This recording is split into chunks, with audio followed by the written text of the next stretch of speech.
Hello, hello, and welcome. We're going to jump right in today because if you have been here one time, then you know the drill. This is my series where I am trying to help the teacher that procrastinated by telling them some of my favorite lessons that I use, and help the teacher who is not procrastinating, but is in fact doing the opposite and is planning for the upcoming fall. All right, this is one of, well, I can't keep on saying this is one of my favorite lessons. They can't all be my favorite lessons, but this one I will say is a fantastic resource to take an abstract concept like texture and make it something that makes sense for your students. All done in a fun and play along way where whatever literacy skills you are trying to teach your kids, you're then able to give them an active experience of being able to perform and perform as a group, all while again talking about texture. So with that, I'm going to go ahead and jump right in. Feel free, you can grab these ideas, make this lesson plan your own, or what you're going to do if you're still watching this during the summer is you're going to click the link below and you will be brought to my Soaring Summer of Free, where this lesson and all my other lessons, my entire curriculum, including 20 plus hours of professional development, something like this, along with movement breaks, assessments, all the stuff that I do is going to be yours for free for 2 months. So if it's still summertime, go ahead and check that out. Or if it's fall and I forgot to take that link down, then go check it out. But let's go ahead and jump right into this lesson, which again is all about texture. And I always make sure to be in slideshow present mode because what I love to do is I love to engage my students visually because I'm a big proponent on using movement as a tool, but you also want to engage your students in all the other ways that they learn too. We are going to read the story about a scarecrow who starts out all alone, but by the end, something might change. The same thing can happen in music. We call this texture. Texture in music can be thin, like one piece of bread, which is sometimes all you need or sometimes all you want. Or it can be thick, like a sandwich, with lots of different parts all making something together. A song would have a thin texture and be monophonic, meaning only one sound, if one instrument's by itself.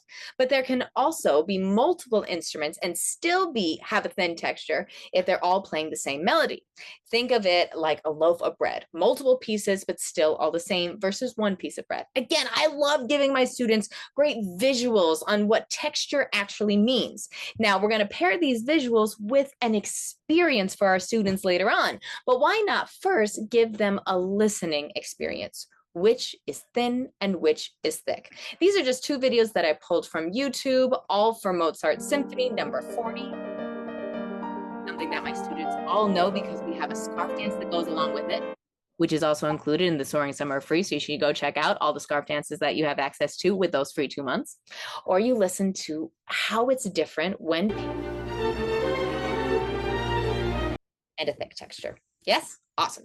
All right, we are going to need some rhythms, so let's play a quick game to get ready. I like to do the 4 corners game where I hold up different rhythms and then we go ahead and give them a listening experience and my students then have to run to the corner that is showing that rhythm. It's so fun, so easy. Here's a video explanation for it. So again, if you don't know it, he explains it very well and he even has a game that you can just play. It's so easy, so effective. And by this point, your students were sitting for a long time listening to this part of the class. So we might as well get them up, get them reviewing the rhythms that they'll need for the rest of the lesson, but definitely get them moving because, yeah, we were talking for a while. After the game, it's time to get to the story, The Scarecrow, right? And you're going to add the rhythms and the texture. But what I love about this lesson is the autumnal vibe.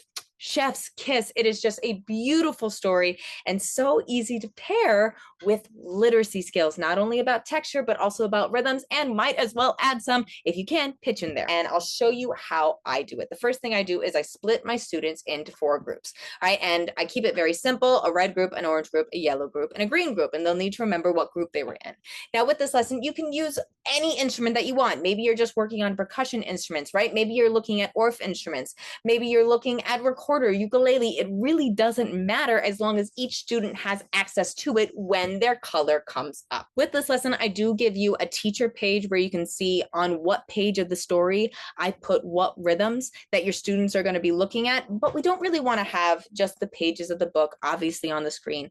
We want to make sure that we are supporting these amazing authors that are making these amazing books that we love to bring into our classrooms. So go ahead, make sure you are either buying it, you're supporting your local library, and you are borrowing it from it in a pinch. Yes, there is a read along on YouTube, so use the resources that you have. The actual pages for the story are right here, but what I have done is I have taken those pages out and have just tried to provide my own loving visual representations for the story. These are the rhythms that your students will need. They will need if you're working on tas, titis, tika tikas, and rest, or how to count them, right? 1, 2, and 3, and a rest.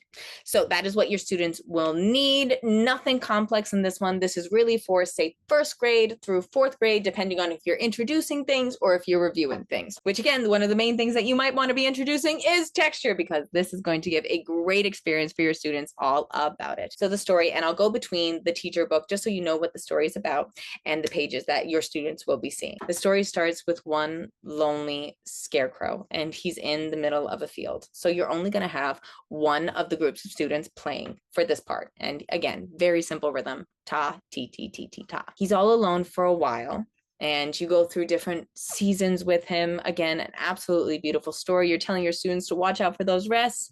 And then all of a sudden, a little bird falls out of a tree near him. And the scarecrow then picks up the bird. And now, instead of just having one group playing, we have two groups playing. And for a while, that's how it goes. The scarecrow and the bird are together throughout the seasons. They watch the night sky together, again, all paired with an absolutely beautiful book. But alas, crows, what should they do? What should all birds do? They're going to fly. So the scarecrow watches as the crow then flies away. And the texture then goes back to only one group playing, because the scarecrow spends some time through summer and fall by himself, and into winter while it's cold in the dark. And again, that texture should be subdued. Take some time to talk about some of the feelings that the scarecrow might be having while this is going on. How should that affect how your students are playing? Should it affect the dynamics, the articulation, the tempo? What else can you bring in that you've been talking about in your lessons in general? But then come the spring, the crow comes back. So the texture, again, it gets a little bigger, and the scarecrow and the crow are together. The crow is helping the scarecrow with some of the things. His pole had snapped, his straw was falling out. The crow then repays the scarecrow for all the kindness that it was shown when it was a little tiny baby crow. And then we ask, is there room for one more? The crow has fallen in love. So our texture again changes. It's not just two anymore. Now it's three. And if you can see, they're all with different rhythms. So you're also challenging your students' ability to read their own line, read different music, hear the different harmonies. Again, I didn't put pitch in here to make this more inclusive for all, but you can feel free to put in pitch, because all these are editable for you. And then if one crow finds another, what is going to happen? We have baby crows now. So again, the texture is getting bigger. The rhythms are a little bit more complex. And now the scarecrow is no longer alone. I warn you, be careful reading this story, because if you're somebody like me who even thinking about it, I thought about it.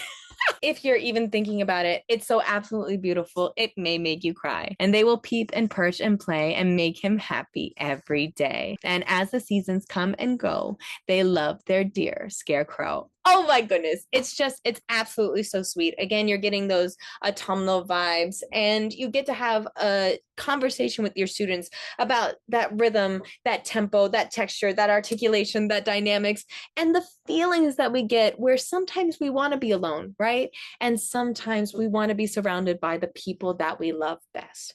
Texture in music is just like our scarecrow. At the beginning of our story, he is alone and has a thin texture, but by the end, he has friends all around him. That would be a thick texture. Is one always better than another? Question your students. Are there times when you would like to be alone? Are there times when you would like to be with just one other person or a whole group? Again, connecting this abstract concept of texture into something that your students will understand, and something that is in fact just human to understand. So with that, that is my lesson called The Scarecrow. I hope that you can either use this lesson for yourself, again, grab that free 2 months, check out my entire curriculum, or take this information and make something that makes sense for you and your class. As always, thank you for sharing with me your time, and happy playing.